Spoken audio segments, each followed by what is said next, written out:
Falcon in MSC was the way that they were so great at that kickoff game.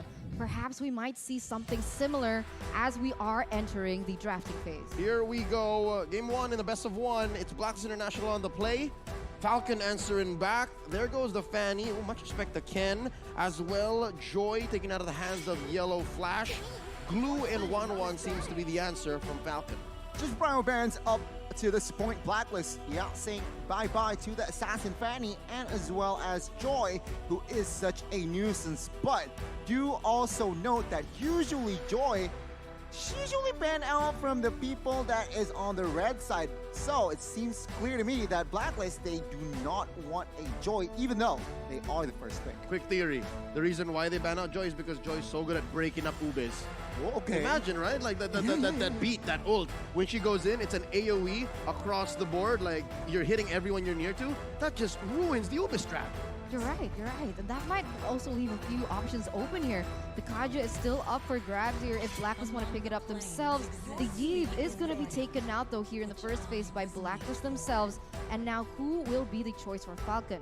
The Valentina opened up. Kaja opened up. Exactly. Even the carry is actually still up for grabs. That is also why they are taking their time here. They are thinking about it because the last time around, Blacklist, they picked up the Kaja with a very positive outcome. I mean, if it ain't broke, don't fix it, right? Falcon here really taking their time. What are they going to pour? Yeah.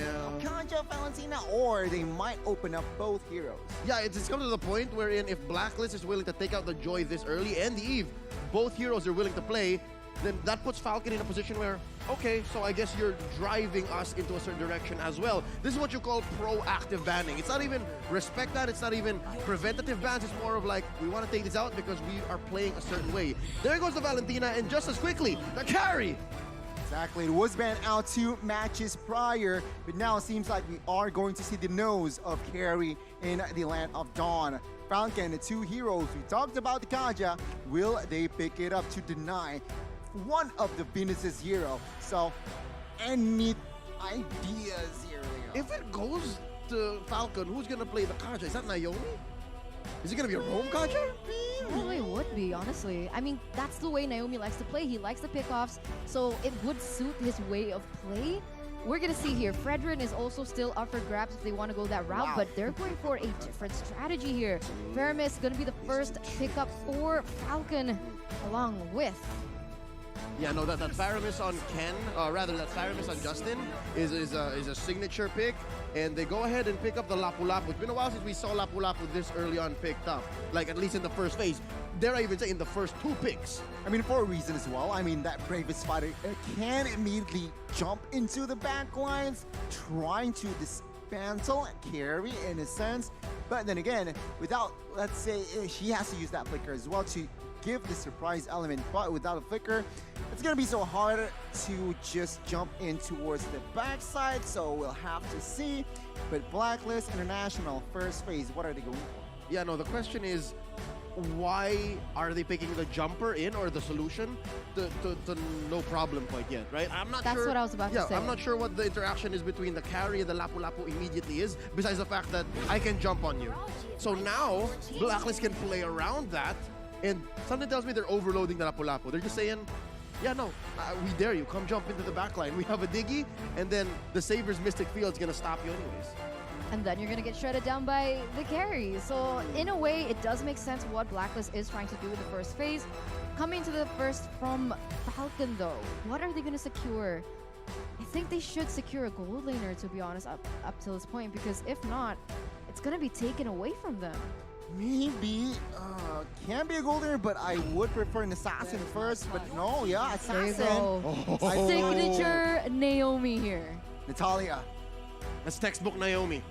That's textbook Naomi. If I'm not mistaken, he's one of the few that's actually making the Natalia roam work in the current metagame. And this is a debut hero right here for the first time, making it onto the world stage in M4. Yeah, it has not surfaced at all. And I would have thought that if it would, definitely from the hands of Falcon. And we're going to see that at MSC, he shredded his opponents. They literally could not get out of their base.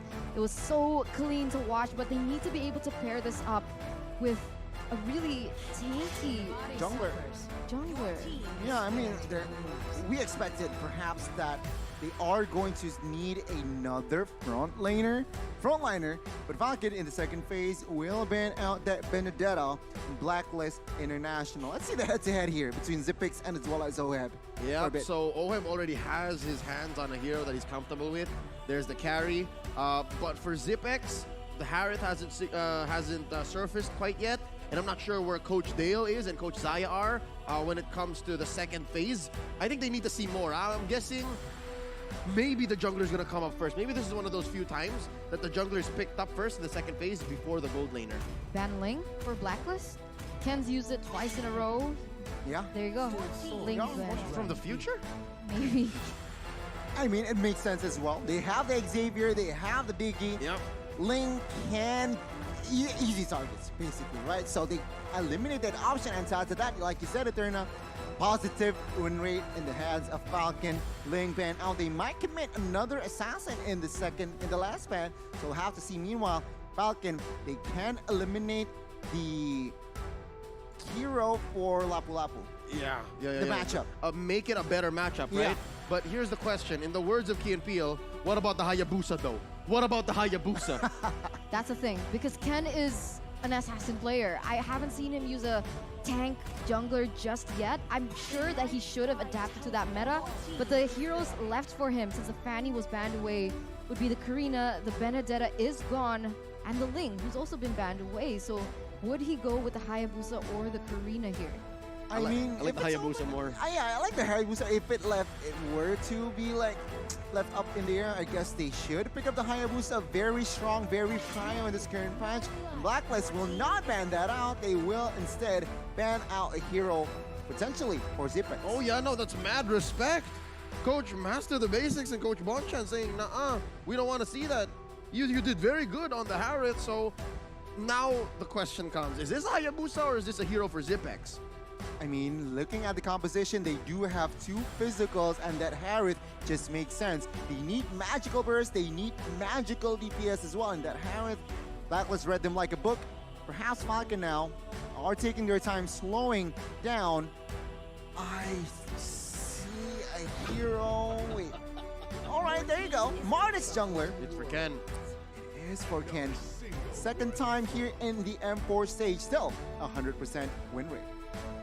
Okay, and this leaves the question for Blacklist.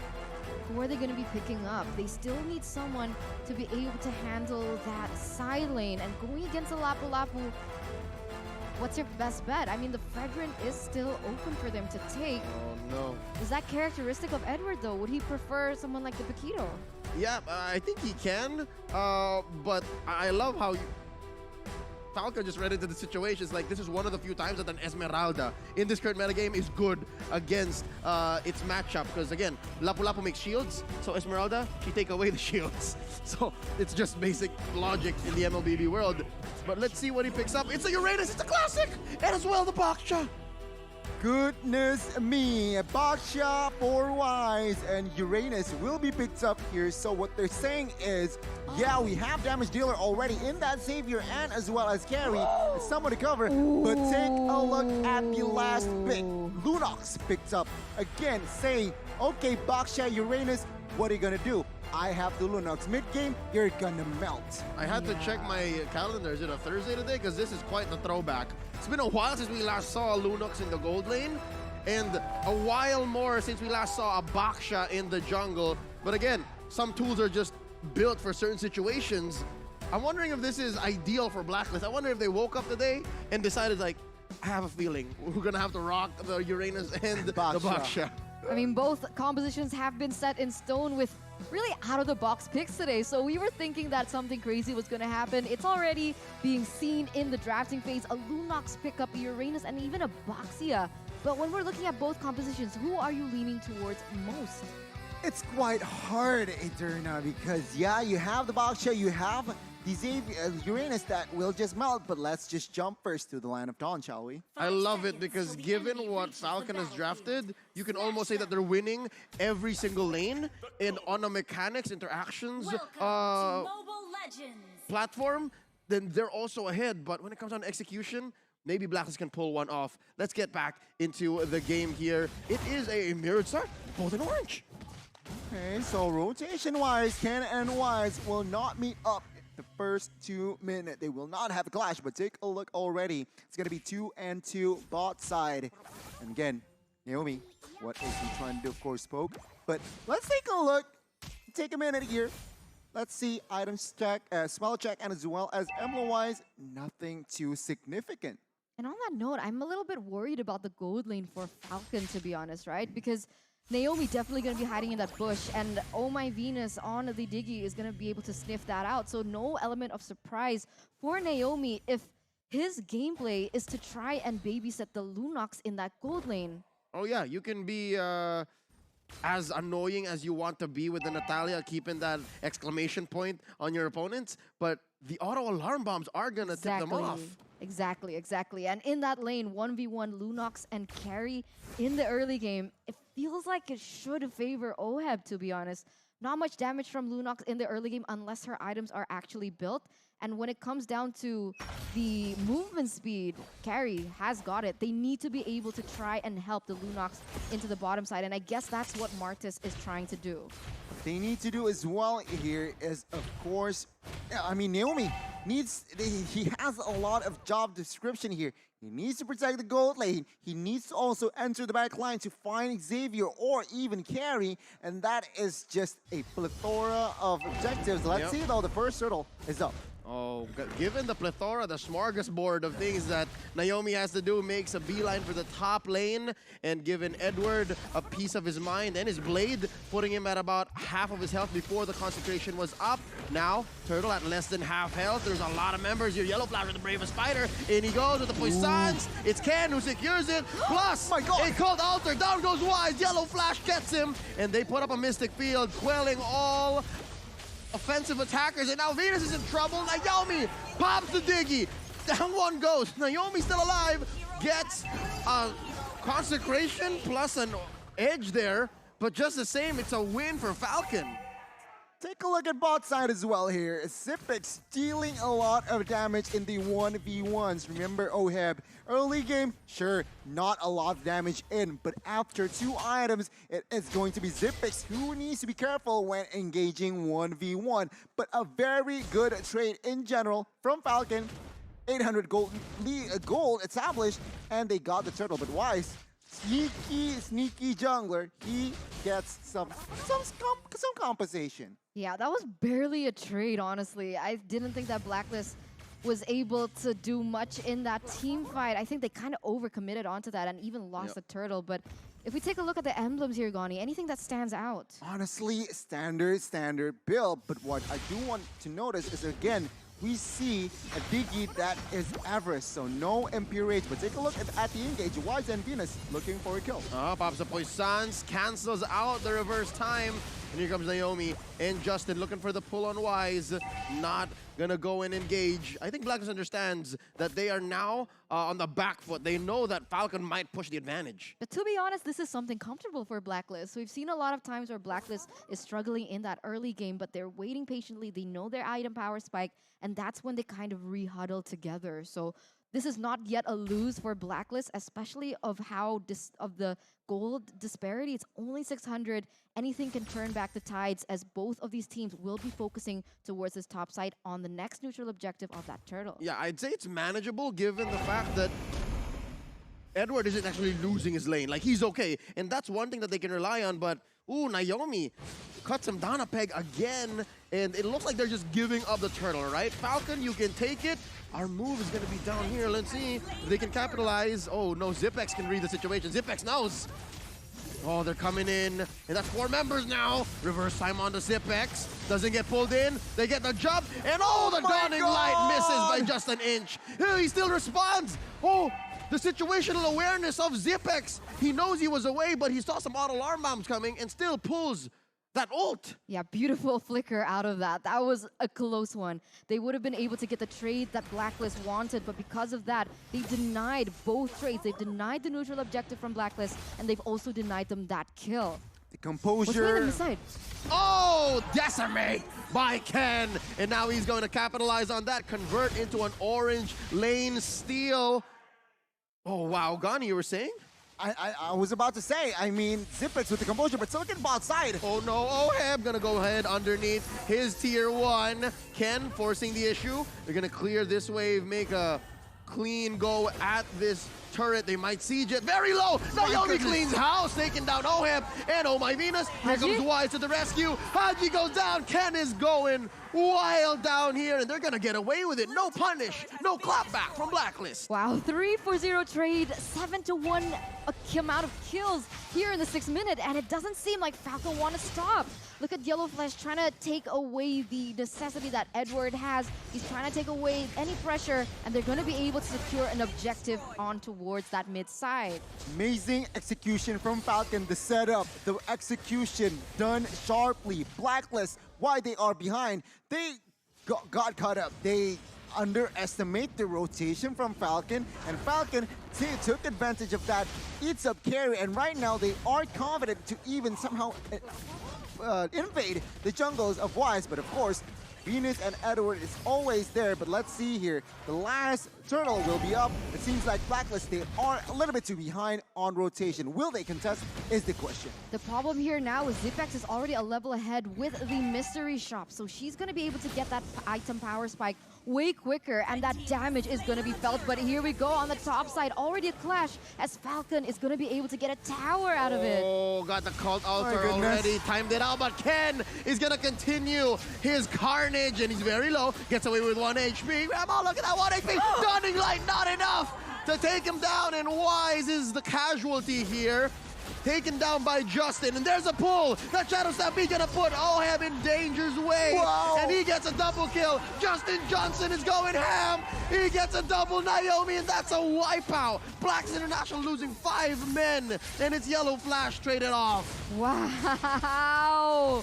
Falcon Esports! This is the Falcon that we were waiting for since MSC. The way that they're able to just make their own tempo, push it on Blacklist of all teams, and be the dominant force. Now, with a 6,000 gold lead in the 8th minute, Gani, what are the items telling us? Check the Lunox out. Zipex, 2 items, Clock of Destiny, Lightning Truncheon, and I believe that he is on his way towards Divine Glaive. Why? He wants the penetration. He wants to penetrate Wise, and as well as Uranus. So let's see, Falcon, is this the way to go? Because they are in a good position to somehow throw the defending champions in this match. Oh yeah, no, throw him into the lower bracket if there is a chance for that. Not sure if the math checks out. But something else that catches my eye is Oheb is slowly building up towards a rose gold meteor. I think he needs that, but now Edward is in trouble. Pops the consecration at the right moment,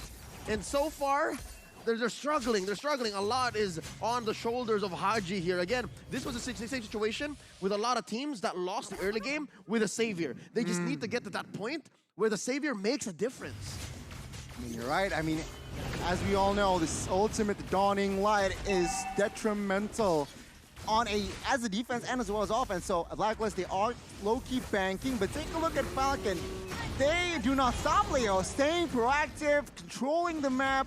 And Blacklist, they are the team that is being driven by Falcon. Oheb needs farm. Oheb needs farm. He's barely doing any damage right now.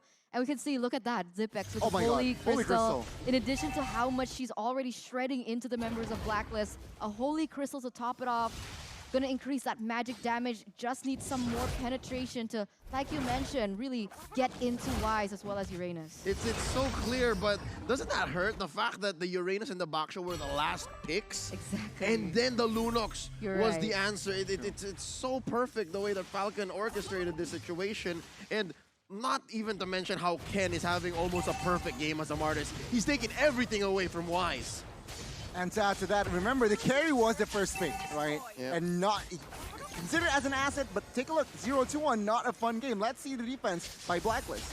Oh, top lane here, going to be the first target. Oh, there you go. See, this is a sign that maybe Blacklist still has some life in them, because that Mystic Field, if there was enough follow-through, could have been a shutdown. Could have been a shutdown. Yeah, the damage, we're definitely feeling the damage from Haji right now. Let's see what they can do with this. trying to clear that mid side. Falcon already eyeing that bottom side. They want to take as much turrets as they can get here in the 10th, almost 12th, 11th minute. Eterna. That's Come you. on. Yeah, Come oh on, man. counting. I can't believe Justin Johnson as well having quite the perfect game. He just built a lightning truncheon. And to add to that, he has a 308 scoreboard, which in total is 12 total kills. He's just one shy off, so to 800 KP. Huge play here, huge game for Justin, almost a perfect game. And again, we are going to see a reset. We talked about this. They have Diggy, they have Xavier. Their high ground is strong. And of course, with that carry, they can't just melt out down lords. So Blacklist, they still can turn this game around. Yeah, Falcon watched a lot of Blacklist games. They know that malvinas likes to camp those bombs into that bush. So it's Ken who's cleaning up house. And it makes sense because, again, I think last we checked, he was building some defense items. This might be a tanky Mardis. And that's exactly what's choking Blacklist International, the presence of Mardis, the presence of Ken, the Burmese python. You can see, though, that Blacklist, they're trying to prevent the lanes from freezing. You can see that they were actually kind of stalling it from coming in because they know how much OHEB needs that farm.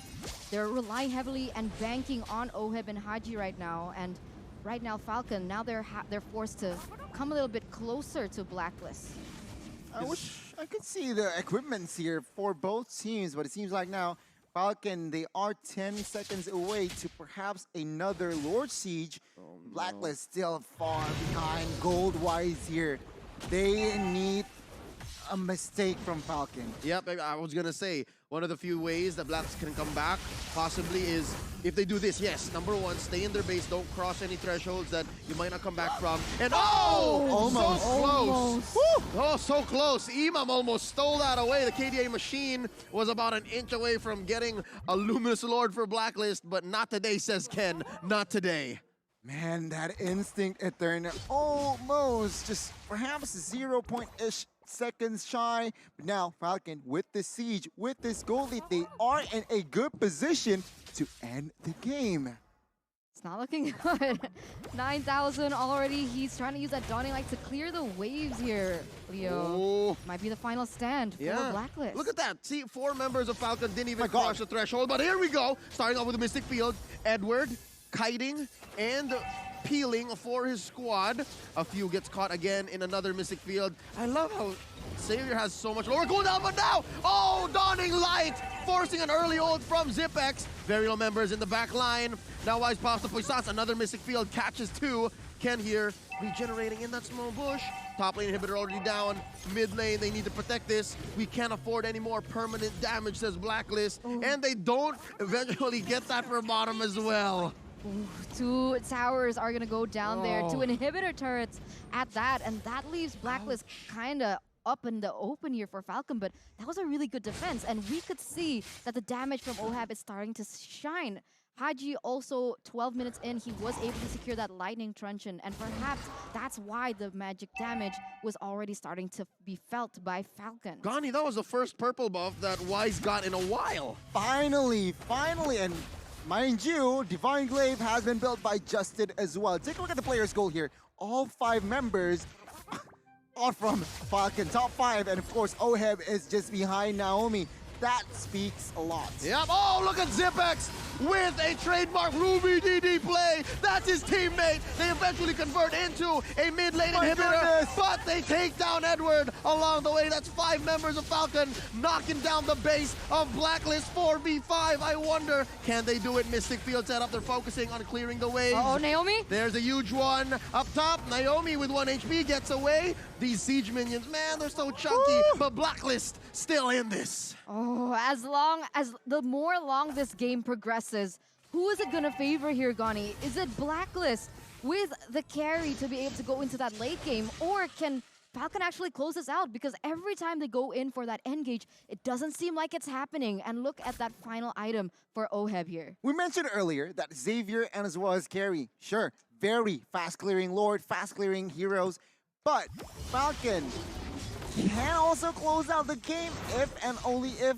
because the base is just too exposed for now. So Yep. I guess they need to capitalize on that, managing the waves. And now with the Lord up 15 minutes in, Blacklist, they gotta gamble it. They gotta try and steal this Lord. If not, oh, looks like they are still confident enough. Dawning Light is up. No, just as much as that flicker in Lunok's play was Ruby DD signature, defending this way is also Blacklist's just modus. Yeah, no, they've been doing this for years now. So I'm guessing there is still that savior backup plan. And so far, we've seen that there are signs of life. There are really signs of life here at Thailand. Now, the mid lane is going to be where the Lord is going to be marching. Falcon. Let's see the off. Oh no, I want to see the items first, but they pull in wise. Oh, no. He's very low, and he still survives an early Poissons. Edward this time is Naomi on him. The execute doesn't finish him off. Naomi got to burn, and Haji shuts him down. That's quite a bit of gold in the pocket of Blacklist, but now they have a Lord, a Luminous Lord marching in. A cult altar popped in. Oh, M goes down. base. Haji goes down. So does Wise. It's over. The Falcon has landed. I repeat, the Falcon has landed. Victory for the Burmese. Wow, what a crazy play there at the last moment where Lunox flickered in and used their ultimate, and that was it. That was it for Blacklist. Look at the passion on stage right now. Congratulations, Falcon Esports from Myanmar, as you have taken that upper bracket